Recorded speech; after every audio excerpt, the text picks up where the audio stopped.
बिस्मिल्लाहिर्रहमानिर्रहीम। Dear students, कैसे हैं आप? लॉ को हमने बाकायदा तौर पर आगाज़ करना है आज से। कल हमने ओरिएंटेशन में कुछ बातों को लर्न किया था, लॉ क्या है, थोड़ी सी उससे रिलेटेड हमने बातें डिस्कस की थी।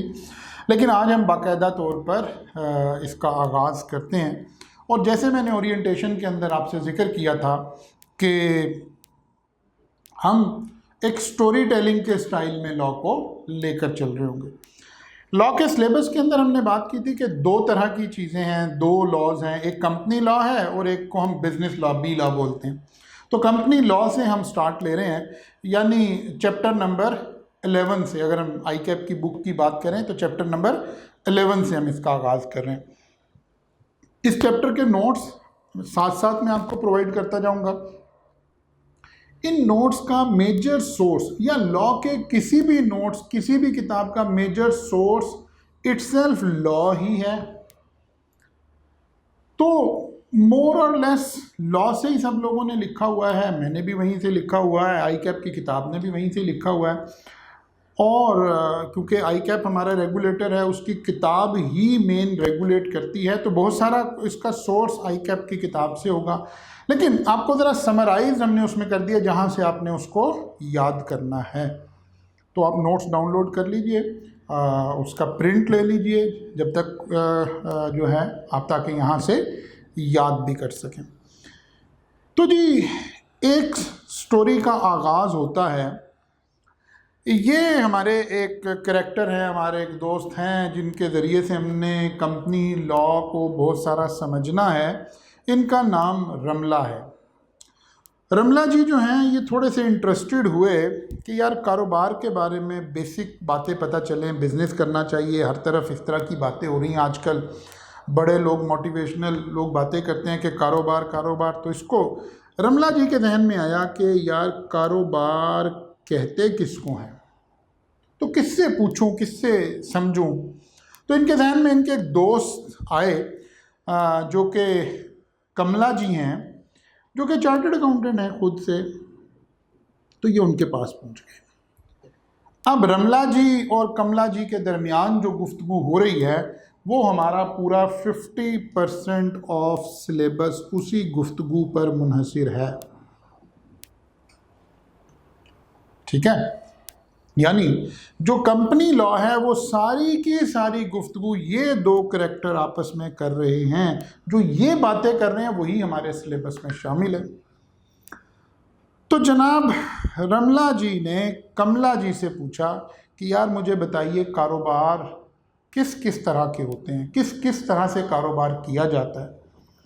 तो कमला जी ने, जो कि बाई प्रोफेशन चार्टर्ड अकाउंटेंट हैं, उन्होंने कहा कि अच्छा यार चलो मैं आपको समझाने के लिए एक कहानी सुनाता हूँ। उन्होंने कहा आपने शूज़ तो बड़े प्यारे पहने हुए। मैं कहा हाँ। मैं कहा ये कहाँ से लिए हैं? उसने कहा ये तो मैंने सर्विसेज से लिए हैं। उसने कहा अच्छा चलें फिर मैं आपको इसी से एग्ज़ाम्पल से समझाता हूँ। उसने कहा जी एक साहब थे जिनका नाम नज़र मोहम्मद था, जो कि सर्विस इंडस्ट्री के बानी थे। ये रियल स्टोरी थी जो कमला जी उनको सुना रहे थे। उन्होंने कहा ये आज से कोई 50 साल पहले, मोर देन 70 ईयर्स अगो, नज़र मोहम्मद साहब ने हैंड बैग्स बनाने का काम शुरू किया। As a manufacturer of handbags इन्होंने कारोबार शुरू किया। अकेले ने कारोबार शुरू किया। कौन कारोबार कर रहे हैं? नज़र मोहम्मद अकेले अपना हैंड बैग्स बनाने का कारोबार शुरू करते हैं। उन्होंने कहा कि रमला जी, ऐसे अगर कोई शख्स अकेला कारोबार करे तो हम इसको सोल प्रोप्राइटर कहते हैं, या इसको सोल ट्रेडर भी बाद दफ़ा बोल देते हैं, but the most appropriate word is proprietor, अकेला मालिक, सोल प्रोप्राइटर। रमला जी अगर कोई शख्स ऐसे कारोबार शुरू करे कि वो अकेला अपने कारोबार का मालिक हो, अकेला ही कारोबार कर रहा हो, यानी कोई छोटा सा कारोबार होगा ना जो एक आदमी मैनेज कर रहा है, तो क्या होगा? कारोबार में जितने भी एसेट्स होंगे, एसेट्स कारोबार के अंदर जितने भी एसेट्स हम किसको कहते हैं? अभी हम रॉ शक्ल में आपसे बातें कर रहे हैं। मसलन कारोबार में कोई टेबल है, कोई फर्नीचर है, कोई बिल्डिंग है, कोई रॉ मटेरियल है, कोई इस तरह की और चीज़ें हैं। ये जो कुछ कारोबार के एसेट्स हैं, अकाउंटिंग में भी आप आजकल एसेट्स सब पढ़ने वाले हैं, वो कहते हैं इनका मालिक कौन कहलाएगा? Owned by honour. जो कारोबार का मालिक है वही इन एसेट्स का मालिक है। मसलन नज़र मोहम्मद ने एक अदद बिल्डिंग खरीदी, उसके अंदर कुछ छोटी छोटी सी मशीनें खरीदी, वहाँ पर हो सकता है कोई एसी भी लगा लिया हो, कोई ऑफिस फर्नीचर खरीद लिया हो। वो कहते हैं इन सारी चीज़ों का मालिक कौन है? बिल्डिंग का मालिक कौन है? वो कहते हैं नज़र मोहम्मद। वो कहते हैं इस फर्नीचर का मालिक कौन है? वो कहते हैं नज़र मोहम्मद। वो कहता है इस मशीन का मालिक कौन है? वो कहते हैं जी Nazar Mohammad. All assets are owned by owner. अच्छा, फिर उसने कहा owner is liable for all liabilities. ये लफ्ज़ भी आप अकाउंटिंग में अब सीखना शुरू करेंगे। लाइबिलिटीज हम किसको कहते हैं? जब कारोबार में हमने किसी के पैसे देने हों, यानी हम किसी से मकरूज हों। मसलन नज़र मोहम्मद ने किसी से लेदर ख़रीदा। कितने का ख़रीदा जी? 1 लाख रुपए का लेदर परचेज़ किया, लेकिन कहा कि भाई पैसे तो अभी नहीं हैं, ये तो मैं हैंड बैग्स बनाऊंगा, फिर मार्केट में बेचूंगा, तो फिर आकर पैसे ले जाना। उसने कहा कोई बात नहीं नज़र मोहम्मद साहब, आपसे कोई पराया थोड़े हैं, आप तो मेरे पुराने जानने वाले हैं, कोई बात नहीं, आप लेदर बैग बना लें, जब ये बिकेंगे फिर मुझे पैसे दे दीजिएगा। अब इस कारोबार ने इस एक शख्स का 1 लाख रुपया देना है, तो ये इस कारोबार की क्या बन गई? लाइबिलिटी बन गई। लेकिन हम क्या सीख रहे हैं कि किससे पैसे लेने हैं? इस कारोबार से या नज़र मोहम्मद से? तो कहता है कि जब आप सोल प्रोपराइटर हों तो आपने पैसे किससे लेने हैं? नज़र मोहम्मद से लेने हैं। Owner is liable for all liabilities. All, जिसके भी पैसे देने, मसलन बिजली की कंपनी का वापडा का बिल देना है, वासा का बिल देना है, और किसी शख्स की सैलरी देनी है, तमाम वो लोग जिनके पैसे हमने देने हैं, वो किसने देने हैं? नज़र मोहम्मद ने देने। Owner is liable for all liabilities. Okay, फिर वो कहते हैं जनाब एक तीसरी बात भी आपको समझाता हूँ रमला जी। कहा जी वो क्या? उसने कहा अनलिमिटेड लाइबिलिटी कॉन्सेप्ट लगेगा। उसने कहा वो क्या होता है? उसने कहा जी अनलिमिटेड लाइबिलिटी का कॉन्सेप्ट तो रमला जी समझ आ गया। उसने कहा हाँ हाँ, ये तो बात मुझे समझ आ गई है कि हमने जिसके पैसे देने हों उसको लाइबिलिटी कहते हैं। उसने कहा फिर ये अनलिमिटेड क्या है? उसने कहा फ़र्ज़ करें कारोबार ने लोगों के पैसे देने और कारोबार चला गया नुकसान में और पैसे दे नहीं पा रहा, तो अब पैसे कौन दे? उसने कहा जी पैसे कौन दे? पैसे दे ऑनर। और अगर ऑनर के पास भी पैसे ना हो तो क्या करें? उसने कहा जी फिर आप ऐसा करें, ऑनर की जो पर्सनल चीज़ें हैं उन्हें बेचें। उसकी कोई लैंड है, कोई बिल्डिंग है, कोई गाड़ी है, उसको बेचें, लेकिन कारोबार में जिसके पैसे हैं वो तो लौटाने पड़ेंगे। क्या है? मालिक के सारी पर्सनल चीज़ें बिक जाएं। इस कॉन्सेप्ट को कहते हैं अनलिमिटेड लाइबिलिटी कॉन्सेप्ट। यानी हमारे पास जितनी चीज़ें हैं, अगर लोगों के पैसे देने हों तो कानून हमारी चीज़ें बेचकर भी उनके पैसे अदा करेगा। अच्छा यार, ये तो बड़ी अजीब बात है। मैंने कहा जी बिल्कुल, सोल प्रोपराइटर ऐसे ही कारोबार को कहते हैं। इसके 3 मेन इंग्रेडिएंट हैं, आगे भी हम कुछ इसके करैक्टरिस्टिक्स ऐड करेंगे।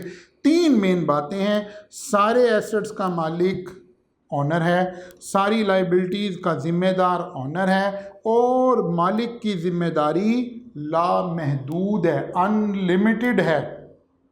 ठीक होगी, बात समझ आ गई? उसने कहा अच्छा। उसने कहा एक और कारोबार भी होता है, या नेचुरली समझें, अब नज़र मोहम्मद साहब कारोबार कर रहे हैं, कारोबार बढ़ता जा रहा है बढ़ता जा रहा है, अब ज़रा कारोबार इस्टेब्लिश हो गया है। अब वो कहते हैं यार अगर मैं लेदर लेने जाता हूँ तो पीछे से प्रोडक्शन का कोई बंदा नहीं बैठा होता, प्रोडक्शन देखता हूँ तो फलां काम रह जाता है। वो कहते हैं यार आप ऐसा करें कुछ लोग अपने साथ लगाएं।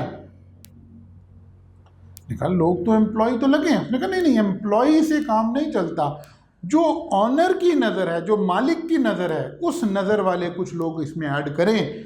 ने कहा अच्छा आप ये कह रहे हो कि कुछ लोगों को अपने साथ पार्टनर बना लो। तो चौधरी नज़र साहब ने अपने साथ कोई एक दो ख़ानदान के बंदे एज आ पार्टनर ऐड कर लिए, और अब ये कारोबार, ये सर्विस इंडस्ट्री सोल प्रोप्राइटर की बजाय एक पार्टनरशिप का कारोबार बन गया। पार्टनरशिप, ऐसा कारोबार जो दो या उससे ज़्यादा लोगों के दरमियान किया जाए।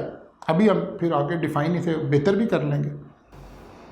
ऐसा कारोबार जो दो या दो से ज़्यादा 20 तक लोगों के दरमियान किया जाए, 21 नहीं हो सकते, बाद में बात करेंगे। उन्होंने कहा अच्छा जी। अब रमला ने अपने चार्टर्ड अकाउंटेंट दोस्त कमला से पूछा कि ओके ठीक है, ये बात तो मुझे समझ आ गई कि अगर हम कुछ दोस्त, कोई फैमिली मेंबर या कोई भी शख्स कारोबार में अपने साथ पार्टनर बना लें तो फिर क्या होगा। यानी उसका इशारा इस तरफ था कि फिर इन 3 बातों का क्या होगा।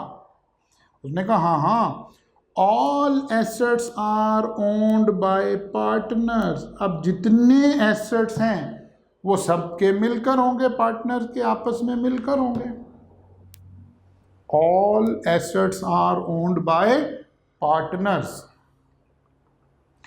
Partners are liable for all liabilities. जिसके भी पैसे देने हैं सब लोग जिम्मेदार हैं। कौन? पार्टनर जिम्मेदार हैं। और कहा एक मसला और भी है, जो इनकी लाइबिलिटी है वो अनलिमिटेड है, अभी भी अनलिमिटेड है। मिलकर देंगे का मतलब है ज्वाइंट है, सारे रिस्पॉन्सिबल हैं। फिर आगे हम इस वर्ड को ज़रा एक्सप्लेन करेंगे, कहीं आगे थोड़ा लॉ सीख लेंगे तो। उसने कहा अच्छा, तकरीबन तीनों बातें वैसी ही हैं सिवाय एक फ़र्क के। यहाँ एक शख्स इन 3 चीज़ों को देख रहा था, अब सब पार्टनर मिलकर देख रहे हैं। यानी एसेट सब पार्टनर की मलकियत हैं, लाइबिलिटीज़ के ज़िम्मेदार सब पार्टनर हैं,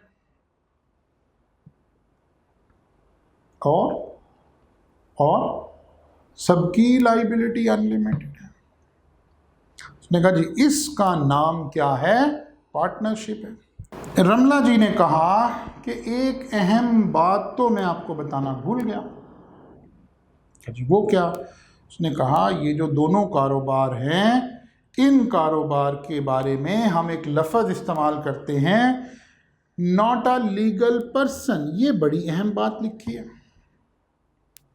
वो कहते हैं नॉट अ लीगल पर्सन का क्या मतलब है?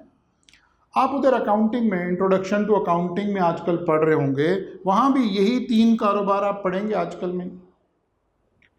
लेकिन वहाँ टीचर आपको, अकाउंटिंग का टीचर आपको डे फर्स्ट पर एक बात बताएगा कि जब कोई शख्स कारोबार करता है तो कारोबार अलग है और ये शख्स अलग है। लेकिन जैसे ही हम लॉ में आते हैं तो हम यहाँ एक डिफरेंट बात करते हैं। हम कहते हैं कारोबार और इसका मालिक एक ही शख्स के नाम है। कारोबार और इसका मालिक एक ही शख्स के नाम है। कारोबार को इस सोल प्रोप्राइटर शख्स से अलग नहीं किया जा सकता। जबकि आप अकाउंटिंग में पढ़ेंगे ये 2 अलग लोग हैं। एंटिटी का एक कॉन्सेप्ट आएगा अकाउंटिंग में आपके पास, लेकिन लॉ इसको नहीं मानता। हमारी अकाउंटिंग मानती है। अकाउंटिंग कहती है एक शख्स भी कारोबार करे ना तो उस शख्स का कारोबार अलग है और वो बंदा अलग है। लॉ कहता है नहीं, ये कारोबार कोई चीज़ नहीं है, ये बंदा ही सब कुछ है, यही मालिक है, यही जिम्मेदार है। हम इसको नॉट लीगल पर्सन, हम इसे कारोबार को पर्सन नहीं मानते। कौन जिम्मेदार है? ये बंदा, इंसान, नेचुरल पर्सन जिम्मेदार है। वो कहते हैं जिन्होंने मिलकर कारोबार किया, एक पार्टनरशिप कंपनी बना ली, वो कहते हैं हम इसको भी नहीं मानते। लॉ कहता है हम इसको भी नहीं मानते। हम किसको जानेंगे? पार्टनर्स को जानेंगे। एसेट्स किसकी मलकियत है? वो कहते हैं जी पार्टनर्स की मलकियत है। लाइबिलिटीज का जिम्मेदार कौन है? वो कहते हैं पार्टनर जिम्मेदार है। कहते हैं कितनी लाइबिलिटी है? वो कहता है जी अनलिमिटेड लाइबिलिटी है। ये बड़ी अहम बात हमने लिखी कि नॉट अ लीगल पर्सन, ये जो इदारा है, ये जो कारोबार है, लॉ इसको रिकॉग्नाइज नहीं कर रहा। लॉ को कोई सजा देनी है, किसी के पैसे लेकर देने हैं, या कोई और इस तरह का मामला आता है, लॉ इस बंदे को पकड़ता है जाकर, इन बंदों को पकड़ता है जाकर। बात समझ आ रही है? अच्छा जी। फिर एंड में कमला जी कहते हैं यार एक बात और याद रखो, सोल प्रोप्राइटर हमेशा सिर्फ एक आदमी करता है, 2 हो जाएंगे तो वो पार्टनर बन जाएंगे, और पार्टनरशिप 2 से लेकर 20 लोगों के दरमियान हो सकती है। तो कमला जी ने कहा कि हाँ जी, ये सारी बातें हैं जो मैं आपको बताना चाह रहा था, लेकिन एक और कारोबार भी होता है रमला जी, अगर आप कहें तो मैं आपको वो भी बता दूं। उसने कहा जी ज़रूर बताइए। बल्कि रमला जी ही उन्हें कहने लगे कि यार कमला जी, आप इतने बड़े चार्टर्ड अकाउंटेंट हैं, मुझे एक बात समझाएं। मैंने एक कारोबार किया, उसमें कुछ पैसे कमाए, कुछ मेरा एसेट्स बने, कोई मैंने प्लॉट ख़रीद लिए, कोई गाड़ियाँ ख़रीद ली, कोई और चीज़ें, वैल्यूएबल चीज़ें ख़रीदी। आप कह रहे हो कि कभी भी ज़िंदगी में कारोबार में नुकसान हो गया तो जो मेरी जमा पूंजी है वो भी बिक सकती है? ने कहा हाँ हाँ बिल्कुल बिक सकती है। अगर लोगों के पैसे देने वाले हों, मसलन खुदा ना खास्ता अगर आपको कारोबार में 2 करोड़ का नुकसान हो जाए तो आपके उतने एसेट्स बेचे जाएंगे कि लोगों के 2 करोड़ पे करें। भले आपके वो पर्सनल एसेट्स ही क्यों ना हो, आपका घर भी बिक सकता है, आपकी गाड़ी भी बिक सकती है, आपके घर का जेवर भी बिक सकता है, आपके घर के सामान भी बिक सकता है। देखिए ये तो बड़ी ख़तरनाक बात है। इंसान 10 साल 15 साल कारोबार करे और एक वैल्यू क्रिएट करे, और खुदा न खास्ता कोई एक झटका लगे नुकसान का, तो वो जो 10 साल पहले जो चीज़ें कमाई थी वो भी रिस्क पर चली गई। उसने कहा हाँ ये बात तो ऐसे ही है। उसने कहा अच्छा कमला जी एक बात बताएं, इसका कोई हल है आपके पास? किसी तरह हम जो मैं कमा कर घर ले जाऊं वो तो मेरा रहे ना, इसका कोई हल है? तो कमला जी ने कहा हाँ हाँ मैं आपको बताता हूँ इसका हल। चलो आओ, क्या याद करोगे? छोड़ो फिर आप पार्टनर सोल प्रोप्राइटरशिप से जहन हटा लो, पार्टनरशिप से जहन हटा लो। मैं आपको एक कारोबार का तरीका सिखाता हूँ। वो तरीका ये है कि कोई एक शख्स या एक से ज़्यादा लोग मिलकर, कोई एक शख्स या एक से ज़्यादा लोग मिलकर एक कंपनी बना लें। क्या कर लें? कंपनी बना लें। तो जैसे ही आप कंपनी बनाते हैं तो आपके नाम के साथ एक लफ्ज़ ऐड हो जाता है, LTD, लिमिटेड। उसने कहा कंपनी बना, उसने कहा मैं कंपनी बनाना बाद में सिखाऊंगा, पहले ये सुनो मेरी बात रमला जी, ध्यान से सुनो कि अगर आप कंपनी बनाकर कारोबार करो तो फिर आपका वो जो खदशा है वो दूर हो जाएगा। जी क्या मतलब? उसने कहा फिर आपके जो पर्सनल एसेट्स हैं, वो जो आपको खतरा पड़ा हुआ है कि पिछले 10 साल से जो कमाया था वो चला जाएगा, वो आपके बच जाएंगे। उसने कहा वो कैसे? उसने कहा कंपनी की लो, जो हम अभी लॉ में बात कर रहे थे, कंपनी को लॉ एक सेपरेट पर्सन मानता है, जिसे हम क्या कहते हैं, आर्टिफिशियल पर्सन मानता है। अब वो जो अकाउंटिंग वाले टीचर आपको कॉन्सेप्ट बता रहे हैं, अब उनका कॉन्सेप्ट और हमारे बिजनेस लॉ का या कंपनी लॉ का कॉन्सेप्ट सेम हो गया है। वो कहते हैं कंपनी एक अलग इंसान है, एक पर्सन है, लेकिन आर्टिफिशियल पर्सन है। नेचुरल पर्सन नहीं है। लेकिन लॉ कंपनी को सेपरेट रिकॉग्नाइज करता है। क्या मतलब?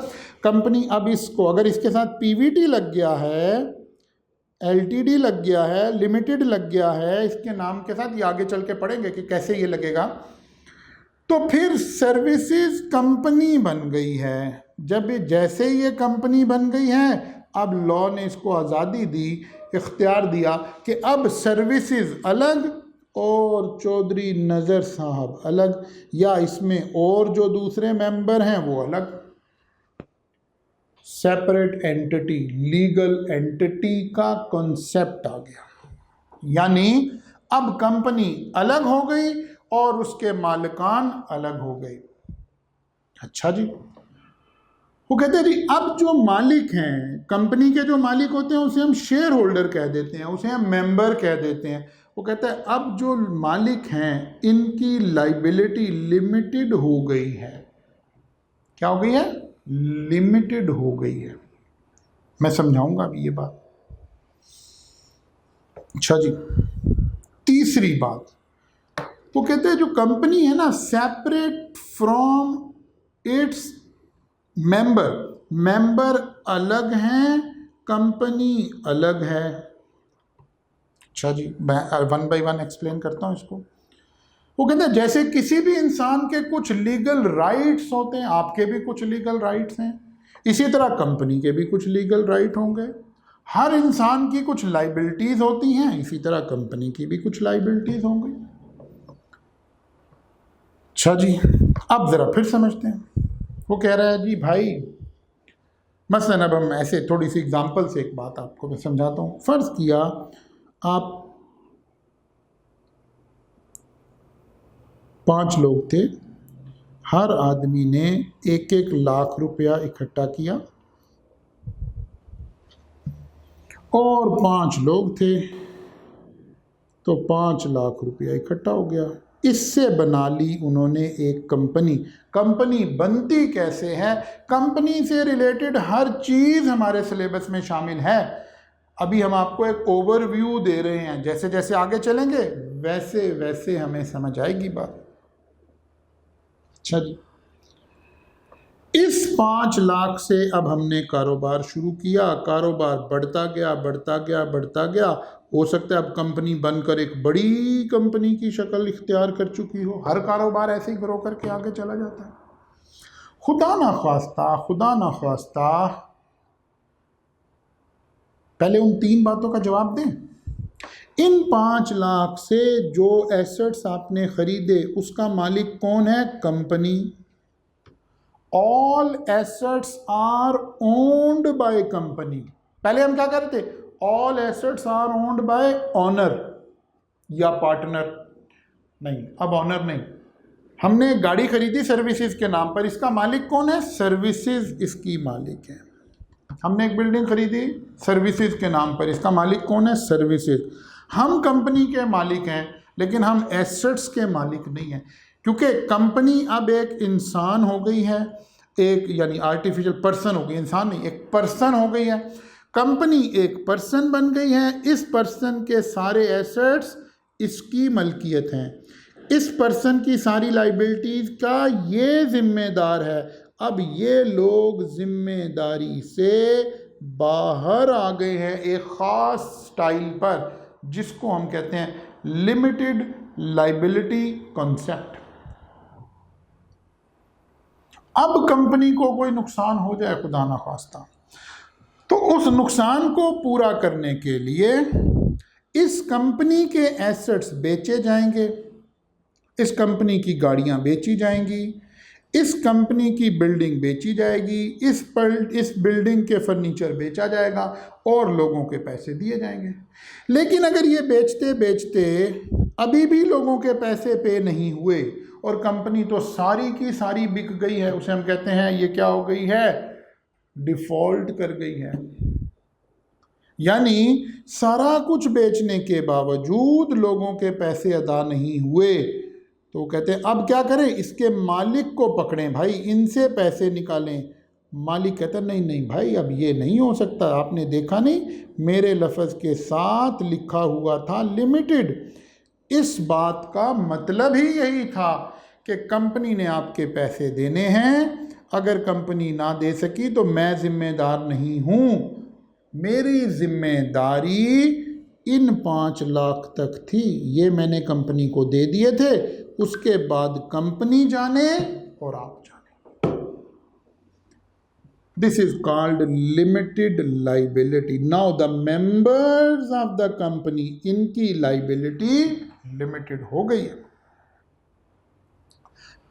सोल प्रोप्राइटरशिप में मालिक की लाइबिलिटी अनलिमिटेड थी। एक शख्स एक दुकान चला रहा था, दुकान के एसेट बेचे, दुकान की चीज़ें बेची, पैसे अभी भी पे नहीं हुए, वो कहते हैं इसका अपना घर बेचें, इसकी अपनी पर्सनल गाड़ी भी बेचें, इसके पास अगर कोई गोल्ड है वो भी बेचें और लोगों के पैसे अदा करें, बिकॉज उस कारोबार में इस शख्स की रिस्पॉन्सिबिलिटी लिमिटेड नहीं थी। लेकिन जैसे ही कंपनी बनी, इस शख्स की तमाम मेंबर्स ऑफ द कंपनी की लाइबिलिटी लिमिट हो गई। जितने पैसे उन्होंने कंपनी में लगाए हैं बस वो फारिग हो गए। उन पैसों से जो एसेट खरीदे वो बेच लें, या अगर वो पैसे ही पड़े हैं भले वो ले लें, लेकिन इन लोगों से 1 लाख रुपए से ऊपर नहीं लिए जा सकते थे, और वो 1 लाख भी वो ऑलरेडी पहले अदा कर चुके हैं। बात समझ आई है? लेकिन जो एसेट्स आप खरीद रहे हैं, उन सारे एसेट्स का मालिक कौन है? कंपनी। किसी के पैसे देने हैं तो उसने किससे पैसे लेने हैं? कंपनी से।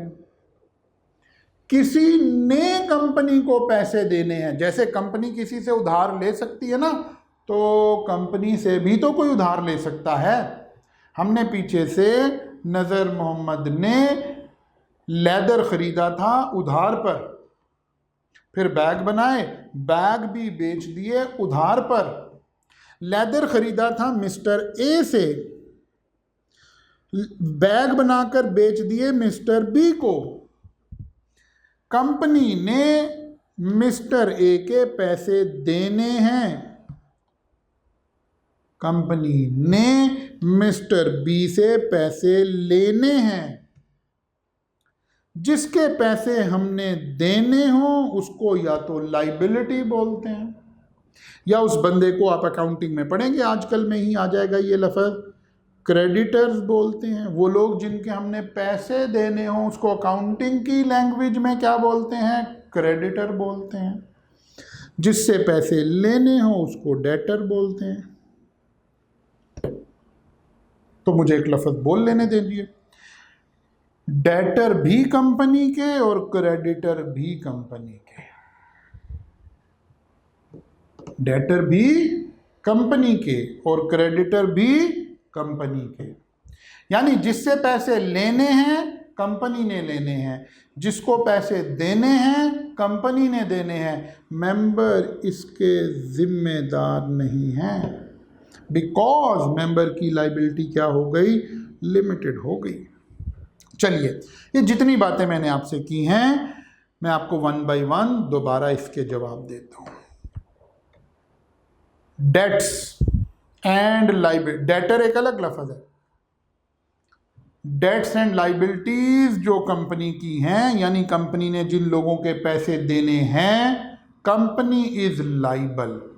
कंपनी ने पैसे देने हैं भाई, नॉट ऑनर, मेंबर ने नहीं देने। सेपरेट लीगल एंटिटी का ये फायदा हुआ, सेपरेट लीगल एंटिटी का ये फायदा हुआ। ऑनरशिप ऑफ एसेट्स, जितने चीज़ें खरीदी गई उन सब का मालिक कौन है? Company ons its own assets. तमाम एसेट्स की मालिक कंपनी खुद है।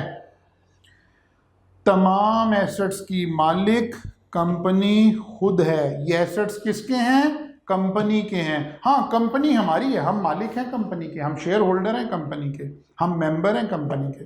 कंपनी हमारी है, लेकिन कंपनी के जो एसेट्स हैं वो किसके हैं? वो कंपनी के हैं। जैसे आप किसकी औलाद हैं? अपने माँ बाप की। लेकिन जब आप, अभी तो आप चने छोटे हैं, जब आप और थोड़ा ग्रो कर गए, आपने पैसा कमाना शुरू कर दिया, आपने कुछ एसेट खरीदे, एक प्लॉट खरीदा जो आपके नाम है, आप किसके हैं? अपने वालिद के बेटे हैं।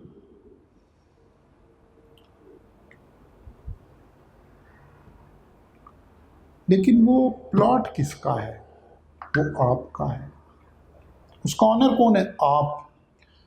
आपका ऑनर कौन है? आपके वालिद। मैं समझाने के लिए, कॉन्सेप्ट के लिए एग्जांपल दे रहा हूँ। आपका ऑनर कौन है? आपके वालिद।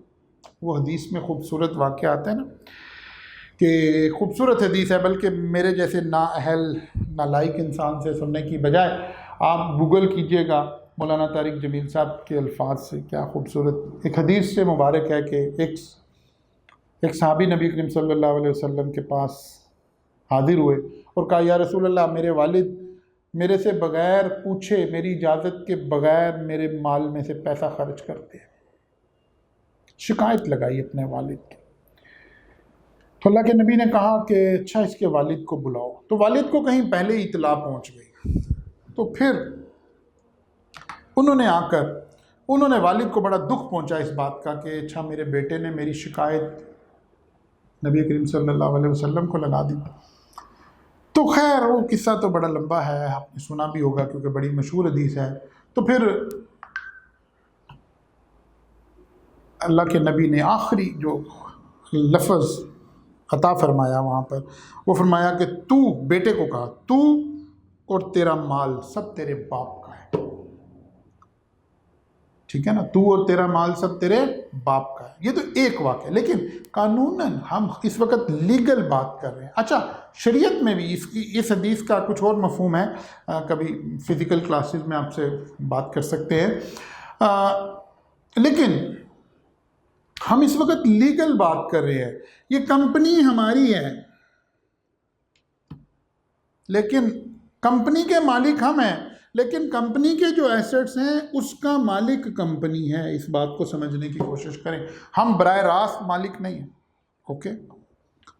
Right to receive from debtor. Debtor अभी मैंने लफ्ज़ यूज़ किया था। डेटर कौन लोग हैं? जिन्होंने कंपनी के पैसे देने हैं, यानी कंपनी ने इन लोगों को शायद कोई माल सेल किया है, वो नज़र मोहम्मद ने हैंडबैग बनाकर सेल किए हैं, पैसे अभी नहीं आए।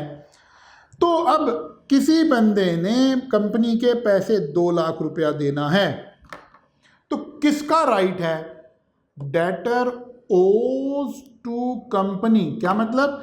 डेटर ने कंपनी को पैसे देने हैं। डेटर कंपनी का मकरूज है, डेटर ने कंपनी को पैसे देने हैं। डेटर्स ओज टू कंपनी। मैं कंपनी का मालिक हूं, डेटर ने मुझे नहीं पैसे देने, कंपनी को पैसे देने। अगर ये बंदा पैसे नहीं देता तो मैंने नहीं केस करना, कंपनी ने केस करना है। बात समझ आ रही है? ओके, आगे चलते हैं। Management by director. कंपनी को मैनेज कौन करेगा? डायरेक्टर मैनेज करेंगे। ठीक है, मैनेजमेंट बाय डायरेक्टर का ये कॉन्सेप्ट आ गया। फिर और आगे चलते हैं। लाइबिलिटी टू पे टैक्स। कंपनी का टैक्स किसने पे करना है? कंपनी का टैक्स किसने पे करना है? कंपनी पर्सनली लाइबल टू पे टैक्स। अगर कंपनी टैक्स पे नहीं कर रही तो कंपनी जिम्मेदार है, मैं जिम्मेदार नहीं हूँ। ऑल लीगल ऑब्लिगेशन, जो कंपनी की जिम्मेदारियां हैं, ऑब्लिगेशन किसको कहते हैं? जिम्मेदारियों को। ऑल लीगल ऑब्लिगेशंस किसने फुलफिल करनी है? कंपनी ने। नॉर्मली कंपनी, इसके ऊपर हम डिटेल से आगे बात करेंगे। तो जनाब, यहाँ तक के इस सारे कॉन्सेप्ट को थोड़ा समझें, थोड़ा आगे लेकर चलें। यहाँ से फर्दर आगे इंशाअल्लाह ताला आपसे गुफ्तगू करेंगे और लेक्चर को आहिस्ता आहिस्ता आगे लेकर चलेंगे। आज कुछ बातें आपको समझ आई होंगी, कुछ इंशाअल्लाह फर्दर आगे समझ आ जाएंगी। Thank you very much.